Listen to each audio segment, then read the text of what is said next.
विशेष राज्य का दर्जा मिलना लगभग नामुमकिन के करीब हो गया था। और मेरे लिए बिहारी होने के नाते खुशी की बात है। और मेरी पार्टी लोक जनशक्ति पार्टी रामविलास ने हमेशा बिहार फर्स्ट, बिहारी फर्स्ट, जो बिहार को विशेष राज्य का दर्जा नहीं मिला, विशेष राज्य का दर्जा नहीं मिला, ये वही विपक्ष के लोग हैं जिनके पास ये जानकारी का अभाव है। हम लोग की मांग रही थी कि जब तक विशेष राज्य के दर्जे का दर्जा हम लोग को नहीं मिलता, स्पेशल पैकेजेस हम लोग को दिए जाएं। तो लोग इस बात का हो हल्ला मचाते हैं कि बिहार को विशेष राज्य का दर्जा नहीं मिला, विशेष राज्य का दर्जा नहीं मिला, ये वही विपक्ष के लोग हैं जिनके पास ये जानकारी का अभाव है कि इन्हीं की सरकार में, यूपीए की सरकार में मनमोहन सिंह जी के दौरान ही नीति आयोग में इस तरीके के प्रावधान किए गए थे जिसके बाद किसी भी राज्य को विशेष राज्य का दर्जा मिलना लगभग नामुमकिन के करीब हो गया था। बहरहाल हम लोग की मांग रही थी कि जब तक विशेष राज्य के दर्जे का दर्जा हम लोग को नहीं मिलता, स्पेशल पैकेजेस हम लोग को दिए जाएं।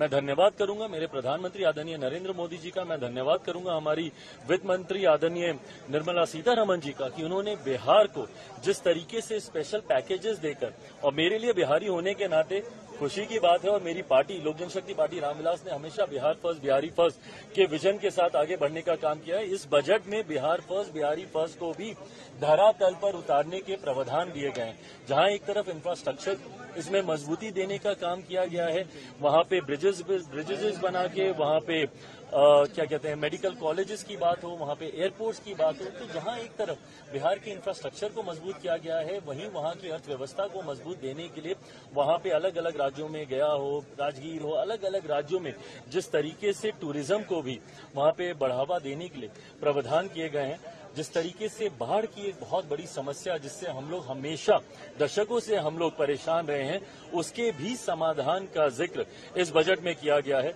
तो मैं मानता हूं बिहारियों के लिए ये बहुत खुशी की बात है और पूरी बिहार की जनता प्रधानमंत्री जी का धन्यवाद करेगी। बट ओवरऑल भी अगर इस बजट को देखा जाए तो पूरी तरीके से समावेशी बजट है। पिछले 10 सालों में भारत की अर्थव्यवस्था, एक मजबूत अर्थव्यवस्था का लाभ हमारे समाज के हर वर्ग को मिले, युवाओं को मिले, महिलाओं को मिले, किसानों को मिले, मध्य वर्ग के लोगों को मिले, इस बात का ध्यान भी इस बजट में रखा गया है। मैं मानता हूं कि एक बजट ऐसा बजट जो युवाओं से जुड़ी सबसे बड़ी समस्या बेरोजगारी का भी जिक्र करता है।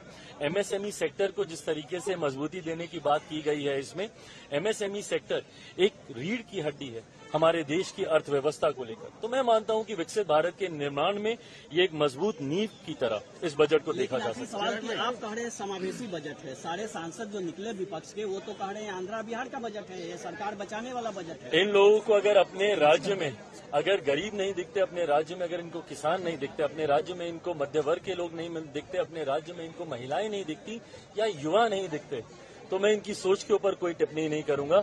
जब इस वर्ग का जिक्र किया गया तो इस वर्ग से आने वाले हर व्यक्ति, भले वो किसी भी राज्य में रहता हो, उसकी सुविधा का जिक्र किया गया। जब आम आदमी की आमदनी को बढ़ाने का बचाव को जो वो बचत करता है उसको बढ़ाने का जिक्र किया, तो ये हर राज्य के व्यक्ति का जिक्र किया गया। पर अगर इसमें उनको उनके राज्य का जिक्र नहीं दिखता तो ये उनकी सोच हो सकती है। पैनोरमा ग्रुप, जो सोचता है वो करता है।